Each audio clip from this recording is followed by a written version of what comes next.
নমস্কার, S Bangla news online খবর সব দেখাবো আমরা।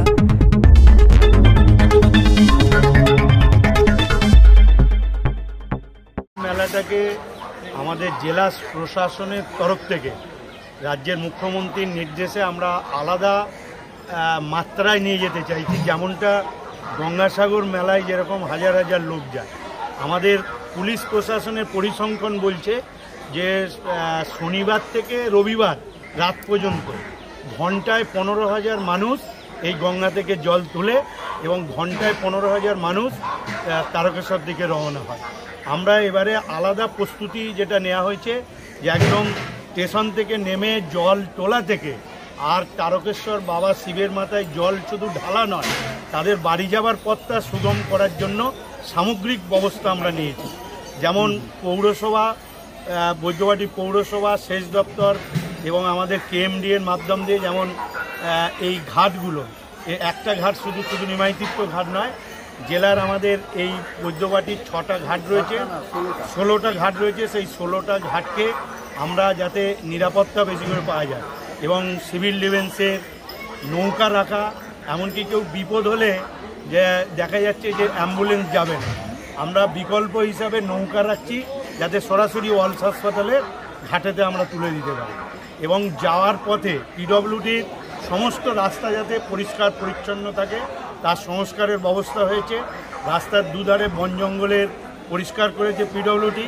ইলেকট্রিক ডিপার্টমেন্ট থেকে বৈদ্যবাটি থেকে তারকেশ্বর প্রতিটি ইলেকট্রিক পোস্টে যাতে সরকার সার্কিট না হয় বা বিদ্যুতের পোস্টে হাত দিলে যাতে বিদ্যুৎপৃষ্ট না হয় সেরকম যেরকম ডাকা হচ্ছে।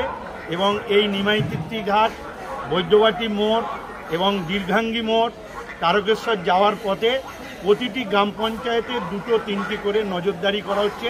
সেখানে যেরকম সিভিক ভলেন্টিয়ার পুলিশ থাকবে, স্বাস্থ্যকর্মীরা থাকবে, অ্যাম্বুলেন্স থাকবে এবং পুরো বৈদ্যবাটি ঘাট এবং তারকেশ্বর পৌর এলাকা একদিকে যেরকম সিসি ক্যামেরায় মুড়ে ফেলা হচ্ছে, আর একদিকে মাইকিং ব্যবস্থাটা সেন্ট্রালগতভাবে, অর্থাৎ বৈদ্যবাটি নিমাইতীর্থ ঘাটে কী ঘোষণা হচ্ছে সেটা শেওড়াফুলির স্টেশনে শোনা যাবে, এই রকম ব্যবস্থা আমরা রাখছি। তার সাথে সাথে তারকেশ্বরে সেখানেও যাতে যানজট না হয় সে ব্যাপারে ব্যবস্থা করা।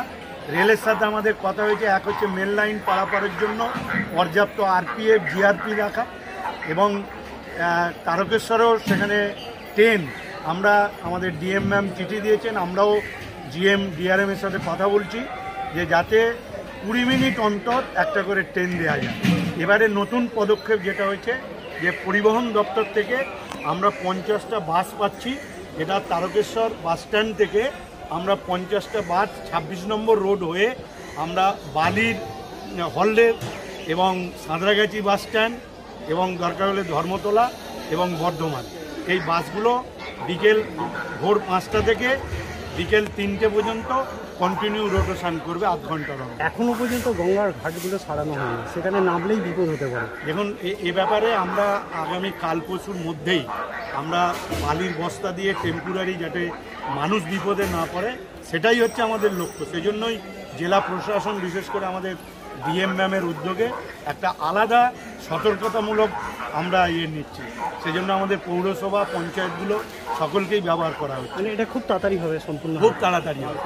মানুষ একদম কোনো মানুষের যাতে এই মেলায় এসে প্রাণহানি না হয়, সুষ্ঠুভাবে জল তুলে বাবার মাথায় জল ঢেলে পূর্ণ করে যাতে বাড়ি ফিরতে পারে, এই সামগ্রিক ব্যবস্থাটা নেটওয়ার্ক আমরা তৈরি করে ফেলি।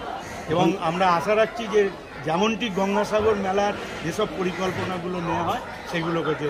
যাওয়ার পথে পর্যাপ্ত টয়লেট থাকবে, পিএইচি পানীয় জল থাকবে এবং স্বাস্থ্য দপ্তর থেকে বিভিন্ন ব্যবস্থা থাকবে। এবং আজকে স্বেচ্ছাসেবী সংস্থাগুলোকে নিয়ে বসেছিলাম, সেখানে এই পিচ রাস্তার মধ্যে একটাও পলিথিন পাওয়া যাবে না। কিষণ নির্মল বাংলা প্রকল্পের মধ্য দিয়ে পঞ্চায়েতগুলোকে যুক্ত করা হয়েছে এবং প্রতিটি স্বেচ্ছাসেবক সংস্থাকে বলা হয়েছে যে পচনশীল আর অপচনশীল পাত্র আলাদা করতে এবং সেগুলো সংগ্রহ করার কাজে আমাদের সুডা কেএমডি এর আন্ডারে আছে, তারা সঙ্গে সঙ্গে সেই জিনিসগুলোকে এনে বৈদ্যবাটি পৌরসভার যে নির্দিষ্ট জায়গা রয়েছে সেই জায়গায় আমরা পৌঁছাই।